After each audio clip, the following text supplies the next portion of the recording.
Today we're gonna demonstrate maxillary central incisor, and now we are going through the process of the pouring of the plaster of Paris into our molds, which is we made it from the, as we see, it's made from the X-ray films. It's very simple, and its dimension is about 12 by 10, and its height is 4 approximately. And now we are going through the process of how we mix the plaster of Paris, or it's a gypsum-like material actually, and it's very light material. We recommend it while you are mixing it to wear face masks, though we are suffering from the breathing problems, or otherwise to wear a goggle, because it is very light material that can fly easily in the air and go through in your eyes. That will not be good for you. So it's recommended to get protected while we mix it. And now we are going to start the process of the pouring of the plaster of the Paris and the water. As we see, we have a fair amount of the plaster of Paris here, and here we have a calibrated cups. As you see here, it's about 500 ml. And now at first we're gonna measure the water. Actually, it is gonna pour approximately about 215 ml, as we see.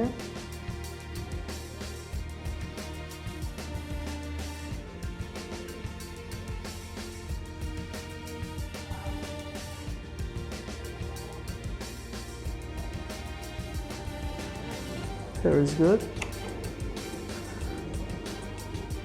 And now we bring our dental bowls, and we pour the water into the dental bowls, preparing for the mixing. Maybe it's a little bit more. We're gonna reduce it. After we had measured the ratio of the water that we need, now we're gonna pour the plaster of the Paris in the calibrated cup, and approximately 550 milligram to 500 gram.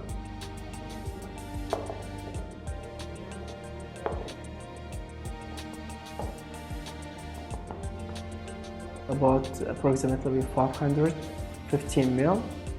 If we need it in case, we're gonna increase it to 500 ml. And now we are proceeding through process of pouring. As you see,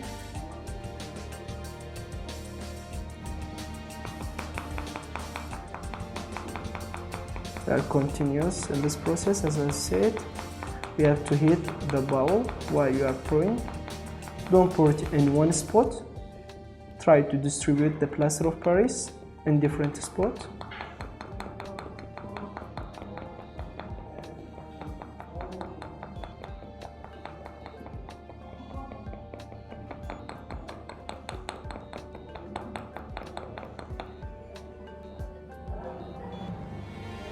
Now we're gonna stir it a little bit. Try to stir it slowly, because while you are stirring it fastly or quickly, you're gonna face many bubbles in your molds. Now we are proceeding to pouring. Still we have too much to pour. As I said, try to distribute the plaster in different regions in your dental bowls.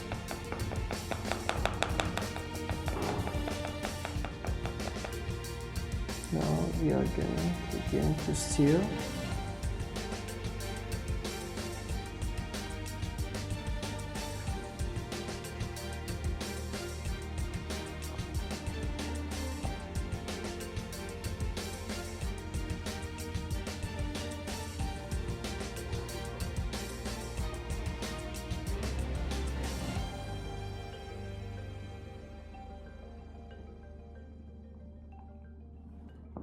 Proceeding through pouring.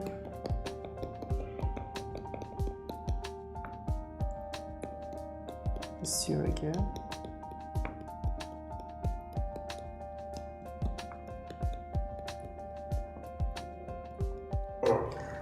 Okay, now we're gonna pour our mixture.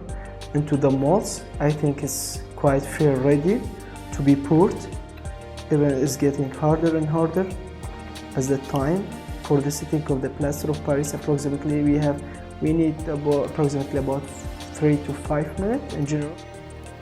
As we prepared our mixture and put it in the X-ray film, our model, you have to take while you are pouring it, after pouring it actually, you have to tap it in such a motion, or if you have a vibrator available, place it in the vibrator, so to avoid all the bubbles that in your cast, and it will be pretty good to prepare.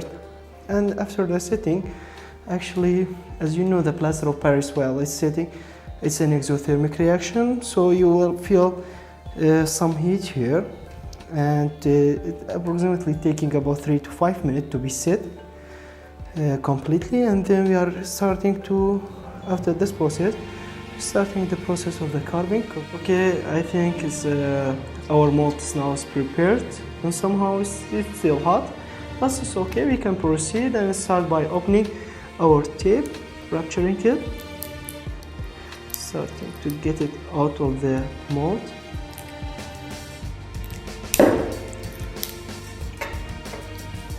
You open it.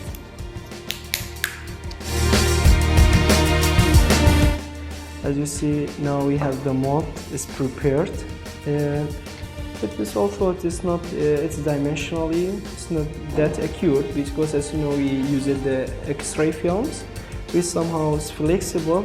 While pouring this load of the plaster of Paris, it's gonna bend somehow the walls of it, but doesn't matter for us. Actually, we're gonna carve it. All we need is a piece of plaster of Paris molded into let's say a rectangular shape. And now we're gonna start the carving. At the first, we're gonna draw a simple picture, the outlines of the tooth at the first.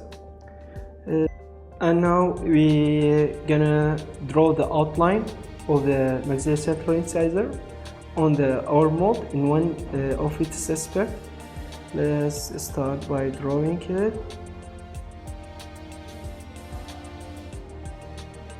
Here the mesial incisor angle that is actually is generally sharper than the distal incisor angles.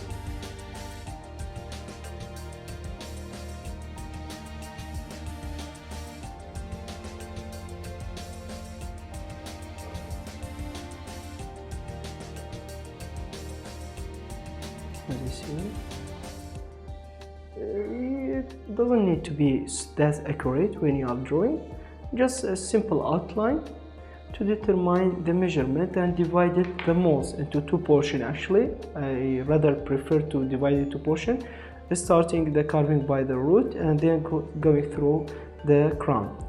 And now we have a vernier. It's a calibrated ruler. Vernier is very proper for carving. Actually, I do prefer it so much. As we know, the root dimensions is about 45. Actually, here we have a fair amount. It's about 49 mil. That's quite enough for us. And now, as I said, we're gonna divide our mold into two portions. Okay. Let's say the coronal and the apical portion.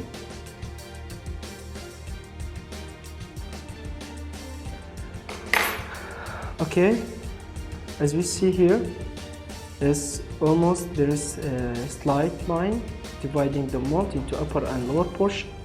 The upper portion, of course, representing the crown of the tooth, and the lower portion representing the root of the maxillary central incisor. And now we have a gypsum knife. We are making the outline more detailed for the sectioning of the mold now, as you see.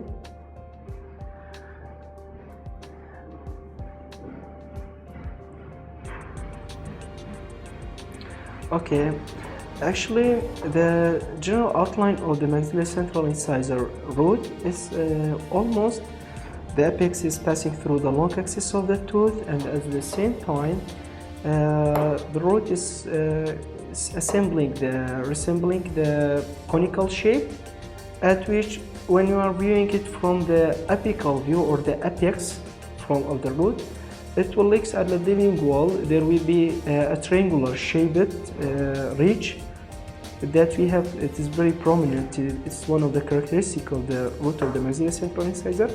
And now we are going to proceed through the process of the carving. As we know, we are here trying to make the outline more detailed, avoiding the outline that we draw it. Try to preserve it as much as possible. Maybe you can keep it in mind in case you get used to the border that you are working in. Actually, even our molds have very well set it. It's not that tough, and also not that soft that it's very delicate to work on. Rather very good. Preserving the ratio of the plaster and water is very important while processing the mold, and gonna be very helpful during carving. It's gonna be much easier for you.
As we carve it, the root of the maxillary central incisor, and you see, as we said, from the apical view, as you say, there is a triangular ridge on the lingual surface of the root trunk, even starting from the cervix till the apex, and it's generally cone-shaped, and the outline is uniformly curved, just like forming a curve-shaped root.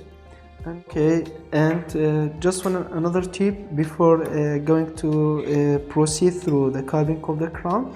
Make sure that when you are measuring the apical cervical from the apex to the cervical and the length wise of the root, make sure that you are measuring from the highest point or of the crest of the cervical line in the labial aspect till the apex. That's approximately, as you said, 45.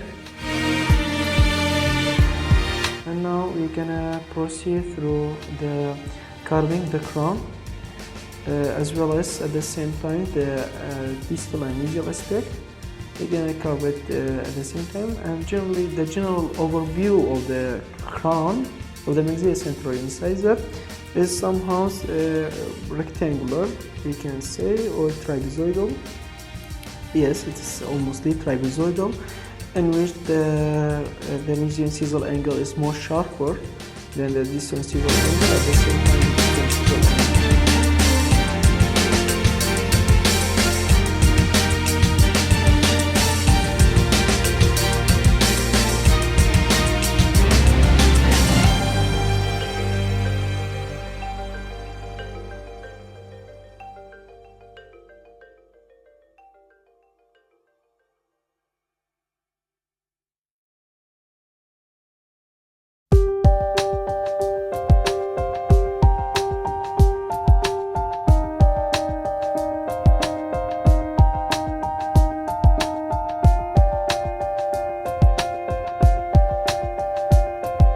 As you observe now, we had carved the crown.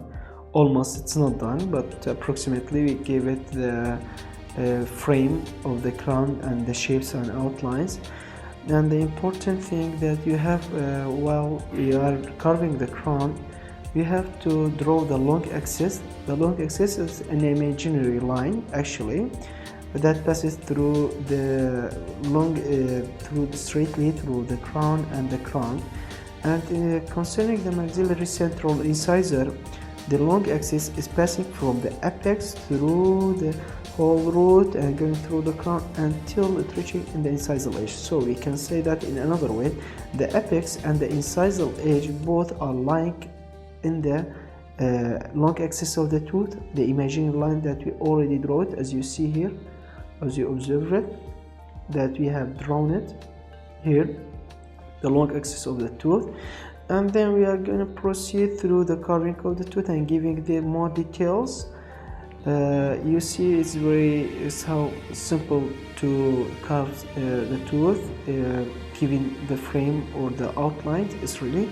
And as you see that we gave it the accurate dimension of the trunk of the root, that make it easier for us to gain the acquired dimension and shape of the crown chronally. And now we're gonna proceed through the carving of the tooth and give it in more details. You see, we're gonna start with the labial aspect. And labial aspect, I said that the highest point or the crest at the labial aspect is located at the cervical region, and starting from the junction of the cervical and middle third through the incisal third, there is straightening, getting straighter slowly, and less convexity is observed. And now, as you observe, I'm reducing from the incisal third, reaching to the long axis of the tooth, so as to place the incisal edge just on the long axis of the tooth, while the apex is already lying on the long axis of the tooth. I'm using wax knife, it's much easier to use it.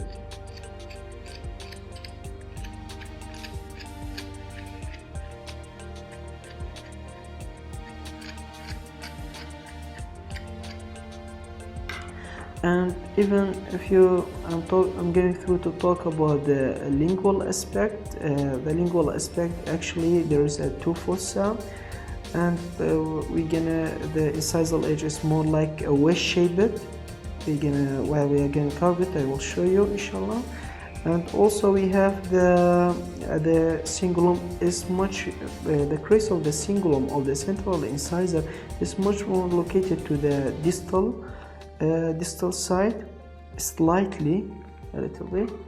It is very apparent for us. The distal incisal angle is much more rounder than the incisal angle, and the incisal edge is sliding down, is sloping a little bit to the distal side. And here, as you see, we had make it from the cervical junction, from the cervical area. There is the highest, it's much more located on the cervical region, and starting from the cervical region through the incisal third, it is straightening and less convexity, as we see. And here, as you see, we had made the incisal edge approximately on the same line of the apex. This should be like that. And you see the outline of in the distal side of the crown, the outline is much more straighter than the mesial side. There is a greater convexity. The curvature is curving more tough than the distal side, and as you see, the cingulum is a little bit it's creased toward the distal, here the distal side. And now we're gonna proceed through carving the lingual aspect of the central incisor, which is the marginal ridge. We have mesial and distal marginal ridge are along the side, coming down from the incisal edge through the cingulum, continuously merging with it, and mating with the incisal edge, making the fossa. And generally the lingual fossa of the maxillary central incisor, there is a two fossa actually. The mesial fossa is much more bigger than the distal fossa, and even more is penetrating more through the lingual aspect of the teeth. And now we're gonna proceed through the carving of the teeth, but I'm making a little bit here carving to make the tooth more apparent.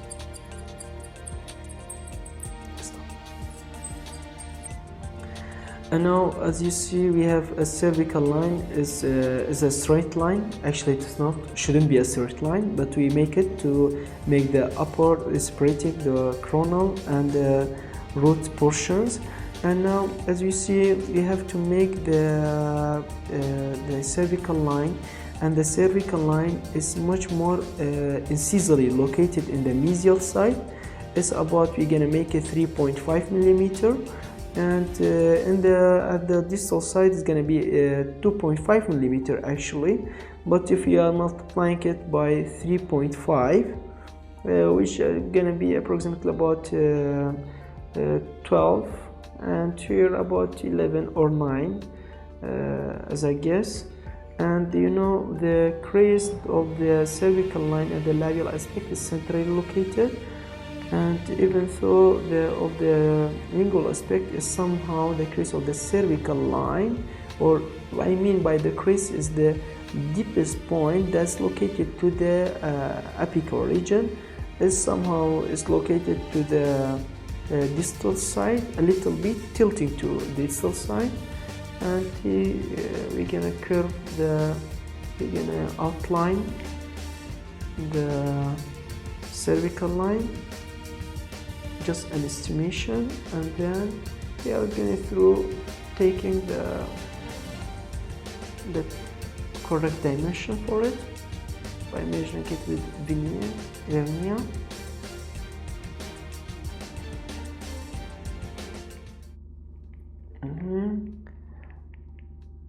As you see here, the outline, as you see, I'm gonna demarcate it so it's gonna be a views for you much better. Here the outline,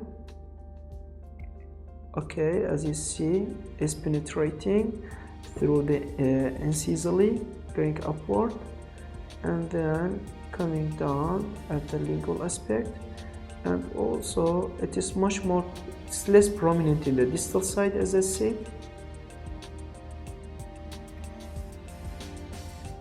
And here is the crest, which is located, or the crest of the line, which is located on the highest point. According to the line, it's located on the center, on the long axis of the tooth.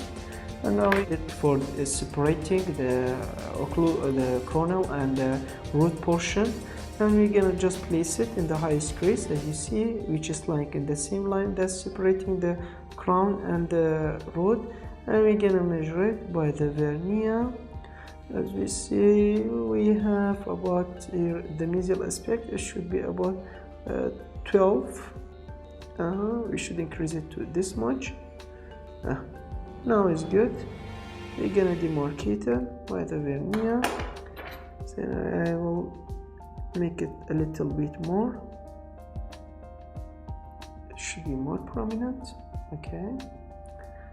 And at the distal aspect, in the same manner, we're gonna measure it. It should be about 9 millimeter. Actually, it is 8.75.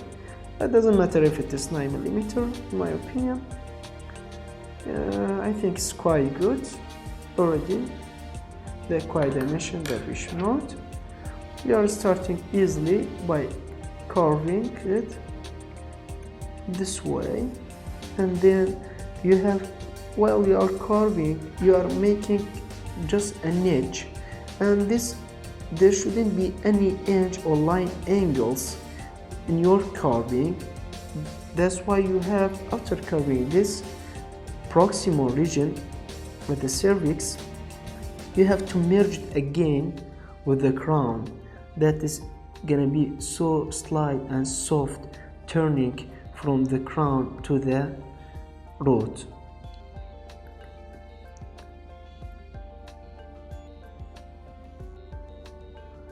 I will show you how you could make this move. It is quietly very fun for me, really. It is so detailed at the same time. It's gonna give you the real outline that we're working for from the starting. Is the fruit of your work, actually, somehow. Okay, I think I'm done from the mesial aspect, and now I'm going through the distal aspect the same manner. We are taking from it, as you see. I'm going through the line, carving it, and taking the excess of the plaster of Paris, this region. It's not a tough work, actually. All you need is just accuracy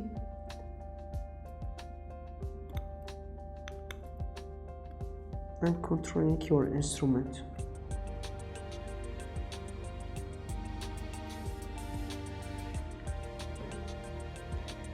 If you can visualize the tooth, any tooth, in a three-dimensional way, it could be much easier for you to carve it. And knowing it is detailed and it is anatomical feature, a morphological one, it's gonna be facilitate your work while you are working. As you see, without merging it, it's not done, of course, but as you see here, it is much more deeper, incisively penetrating apically. And as you know, if you compare this here in this manner, as you see, it is much more in the incisal side, and here it's much more lower to the incisor. Okay, now we are going to start the merging of the tooth, of the crown and the root together at the proximal, and even a little bit from the lingual and labial aspect. As you see, I'm gonna taking more.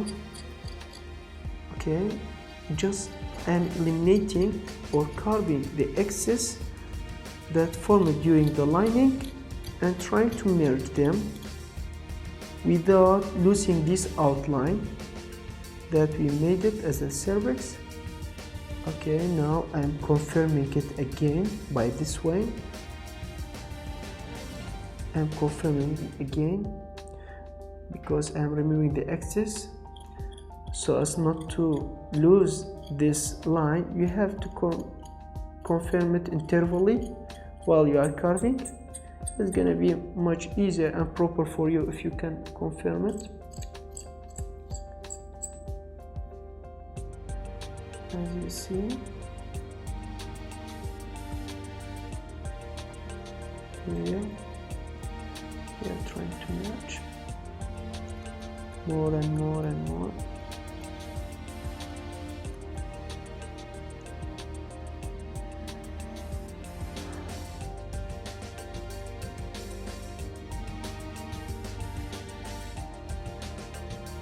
Here in the same manner at the incisor side, you are removing the excess, but make sure you are confirming your line so as not to lose it.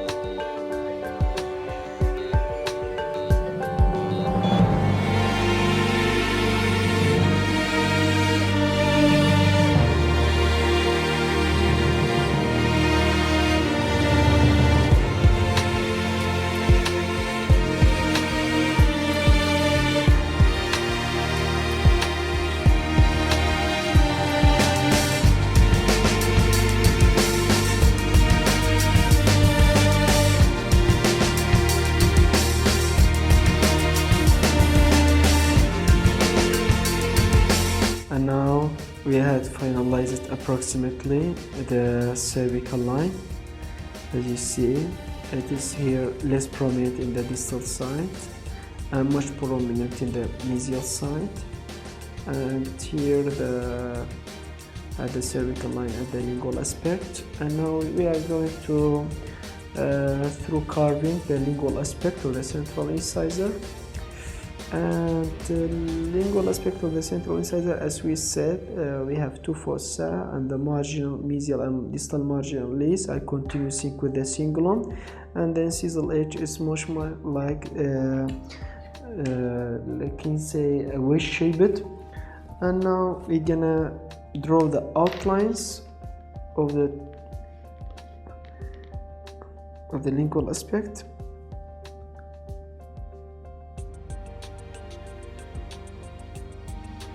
And keep sure that the marginal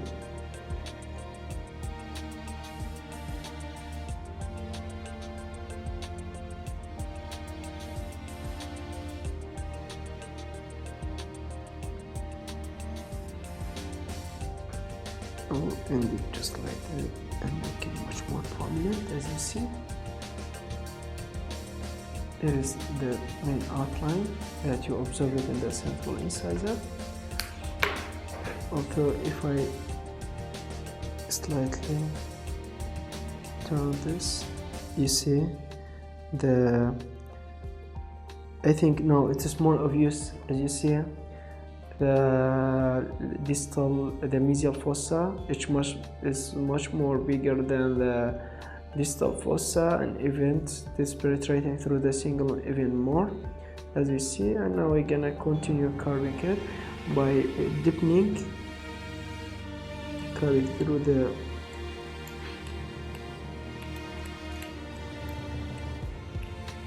lingual aspect. It's so important to preserve the incisal edge from the lingual aspect, and it is wedge shaped because it is one of the most important features of the lingual aspect. And we are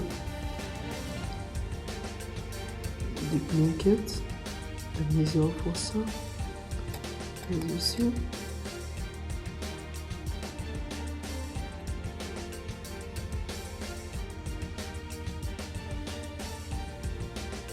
Put the outline of the fossas, of the lingual fossa of the maxillary central incisor.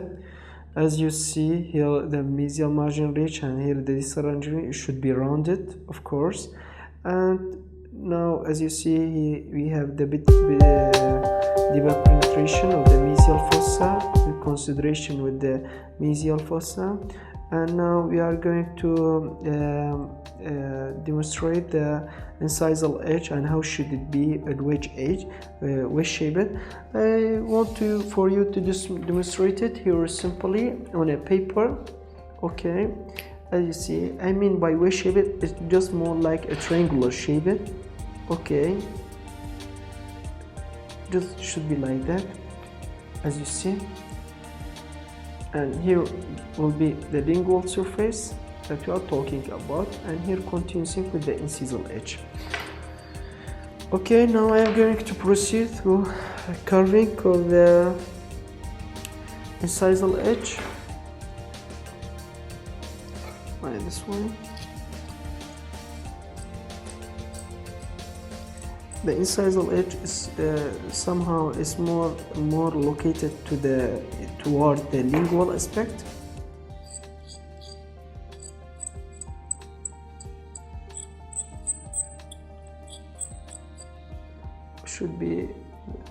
Shouldn't be that much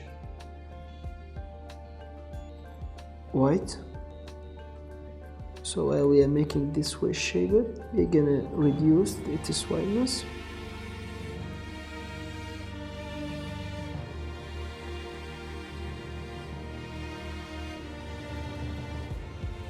Almost we are done from the carving process, and as you see, here is the finalized shape. Although there is a little bit about 1 millimeter excess in all dimension and all buccolingual and mesiodistal dimension, and that's left. Actually, I left it in intention because there is still another process that I have to continue it, which is grinding. And we can use a sandpaper. As you see here, the sandpaper could be 0. So now we are going to wet the sandpaper by not hot or cold water, it doesn't matter, room temperature water. It's very proper, I think. And now we're gonna scratch it through by sandpaper, and gonna remove all the scratch that done by its wax knife, using wax knife and gypsum knife during the carving process. It's so difficult to eliminate it by the instruments unless you are using this sandpaper, which is making very smooth and a quite fair look it giving it. And of course this smoothness make your carving much more prominent, and it is detailed that could be easily. And after this process of smoothing and removing of the scratch, we're gonna proceed through the process of polishing. Now, as you see here, the crown, we had removed all the scratch on it. Now you see how much it is prominent and its surface, and even it's got very slight smooth touch. As you see, we're gonna proceed through this process. There is nothing hard to do in this step, actually, just wetting your sandpaper and strike it. And now we reached the last step, which is polishing step. Actually, all we need is a piece of cotton, and we have a body powder. It's very useful to close the oil porosity that found in the plaster of Paris in our tooth, and also it is giving it smoothness and shininess.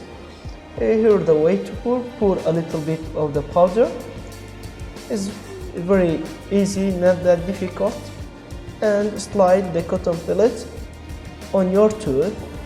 It will give it a good appearance of smoothness, at the same time shininess, and close the whole porosity. As you see, here the tooth is starting to reflect the light is a sign it's getting smoother and smoother and even shinier.